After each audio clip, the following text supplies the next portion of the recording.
I remember that day clearly. I was on my way to the temple, focused on my sacred duties. When I saw him lying there on the side of the road, beaten and bloodied, my heart clenched. But then, a voice in my head. The law says if I touch a dead or dying person, I become ceremonially unclean. And if I am unclean, I cannot perform the rituals expected of me. I was torn between my faith's requirements and basic human compassion. At that moment, fear and obedience won over mercy. I made a choice to cross to the other side and keep walking, hoping someone else would help. But guilt has followed me ever since. Maybe I was too caught up in the rules to see what really mattered.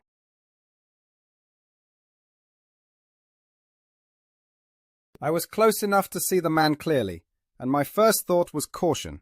This road was notorious for robbers. What if he wasn't alone? What if it was a trap? I walked a little closer, maybe looking for signs of life or danger. But I never thought about the man's pain. I thought about my safety, about my responsibilities back in the temple, and what would happen if I got delayed or harmed. It's hard to admit, but I chose self-preservation over compassion. I passed by him just as the priest did. I feel ashamed to say it, but it was easier to ignore suffering than face it head-on. I keep wondering, will I ever be brave enough to do the right thing next time?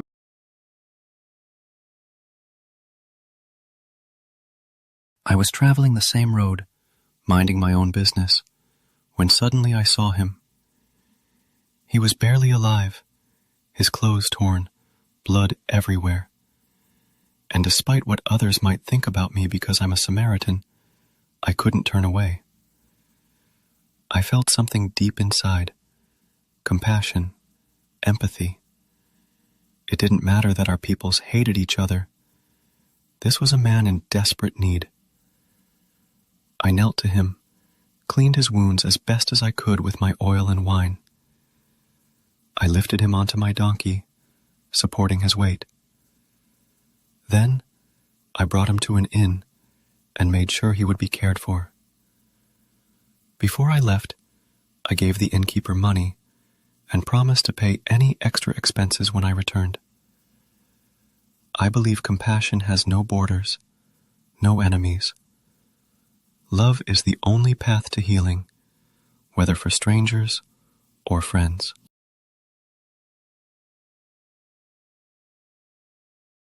I was just making my way from Jerusalem to Jericho when everything changed.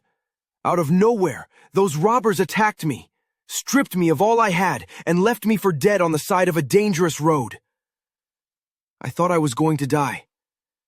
I stayed conscious enough to see the priest and the Levite pass by. Neither helped. Neither even stopped. They looked right through me, like I was invisible, like my life didn't matter. Then came the Samaritan. I'll never forget his kindness. He stopped, cleaned me up, lifted me onto his donkey, and took me to safety. He didn't just save my life. He restored my faith in humanity. Sometimes help comes from the last place you'd expect it.